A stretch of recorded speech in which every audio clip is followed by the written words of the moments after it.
tópico falaremos sobre direitos versus testemunho. Os seguidores de Jesus têm como objetivo ser imitadores de Cristo em tudo que fazem. Seu testemunho acerca deles, acerca de seu relacionamento com Cristo, tem precedência sobre seus direitos e os leva a rejeitar ações que comprometem esse testemunho. É muito comum no meio evangélico nós colocarmos aquela famosa dicotomia: testemunho versus testemunho. E isso é a pura verdade. Afinal de contas, é algo que devemos nos indagar todo o tempo. O que as pessoas estão pensando de nós? O que elas veem em nós? Será que elas estão vendo Cristo em nossa vida? Esse é que deve vir em primeiro lugar. Eu tinha direito de me comportar ou de fazer uma determinada coisa. Porém, se eu me comportar daquela forma, como eu tenho direito, eu vou estar comprometendo o meu testemunho. Aí é que tem que ser colocado na balança e o testemunho tem que ter o peso maior. O primeiro tópico fala sobre as celebrações. Não podeis beber o cálice do Senhor e o cálice dos demônios. Não podeis ser participantes da mesa do Senhor e da mesa dos demônios. O que é o cálice do Senhor e a mesa do Senhor? É a Santa Ceia, a ceia do Senhor. E o cálice e a mesa dos demônios? As celebrações pagãs que aconteciam rotineiramente ali na cidade de Corinto e do qual os crentes ficavam em dúvida. Podemos participar ou não? Se nós participarmos desses festejos, dessas celebrações em honra aos deuses pagãos, porque aquilo não era somente religioso, aquilo fazia parte da vida social daquela grande cidade. Então Paulo está dizendo, não dá para servir a dois senhores. Ou você serve um, ou você serve a outro. Paulo se preocupa então com essa mistura entre a adoração a Deus e a adoração idólatra da cultura pagã. Os fortes, os crentes maduros na fé, eles diziam, nós somos capazes de lidar com isso, somos capazes de participar nessas coisas sem se contaminar. Os eventos sociais, religiosos, profissionais e culturais que podem ser considerados inofensivos, muitas vezes têm potencial de levar à transigência do ensino de Cristo, ou seja, eles vão de uma certa forma relativizando o mal, eles vão tornando o mal menos mal, mais atraente para o cristão. Essa que é a grande armadilha. Lícito, mas que não edifica. Ninguém busca o seu próprio interesse, sim o de outrem. Então o que Paulo está dizendo aqui, não se preocupem só com vocês, se preocupem com o próximo. Aqui veja que novamente entra o amor ao próximo. O que é uma coisa lícita? É uma coisa que é permitida. Seria algo que nós poderíamos dizer, está dentro da lei, então é algo legal. Então veja que existiam vários comportamentos que eram legais, os crentes podiam participar. Não estamos falando aqui de legal no sentido de ser bacana, de ser muito bom, mas legal no sentido de ser permitido pela lei, ou seja, de ser lícito. Mas aí o que Paulo está dizendo é o seguinte, se algo é ilegal ou não é permitido, não deve ser feito. Essa é a regra para o cristão.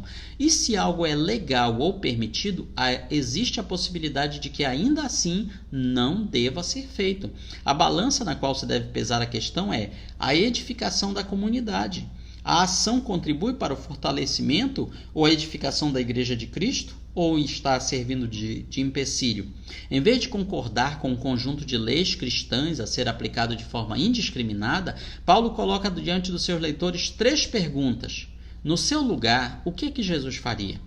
Esta ação prejudica o seu testemunho? Esse ato ofende a fé de outra pessoa? Então são, digamos assim, as 3 peneiras que nós devemos passar todas as nossas ações e atitudes.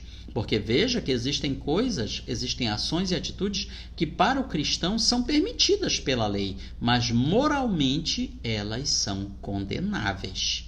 Então nós temos que ter uma grande diferença. A lei dos homens, cada vez mais ela vai se tornando permissiva. Cada vez mais a lei dos homens ela vai permitindo comportamentos que a palavra de Deus condena. Então, mesmo que a lei dos homens permita alguma coisa, para nós deve ser sempre condenável.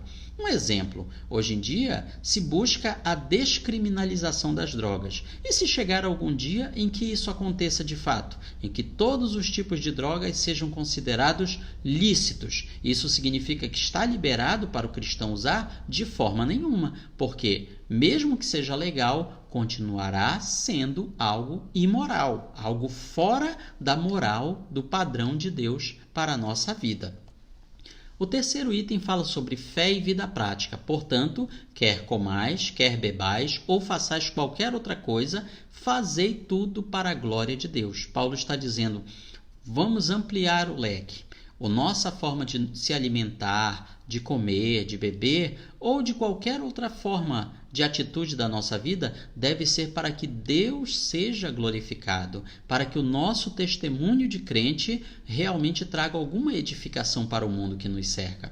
E esse deve ser o princípio, essa deve ser a regra, porque expressa tanto o amor a Deus quanto também o amor ao próximo, que são as duas colunas basilares da nova aliança. Você lembra quando perguntam a Jesus, mestre, qual o maior mandamento da lei? A lei não tinha só 10 mandamentos naquela época, tinha dezenas, tinha centenas, e Jesus é perguntado qual deles é o mais importante, e ele coloca os dois, o amor a Deus e o amor ao próximo. Portanto, esses devem ser as colunas, as duas bases, os dois fundamentos de todas as nossas atitudes. Para o apóstolo, o que revela de fato a identidade cristã é a salvação por meio de Cristo e, ao mesmo tempo, o testemunho para com a comunidade. Para corrigir essa situação, Paulo está chamando os coríntios e todos os crentes a serem imitadores dele, assim como ele procura imitar a Cristo. A vida prática cristã deve demonstrar sempre o que Jesus ensinou. Essa é a regra para a vida e para o pensamento cristão. O ensino cristão não tem que viver separado do viver cristão. Então, como se fossem duas pernas de uma pessoa. Se você tira uma, a pessoa fica aleijada.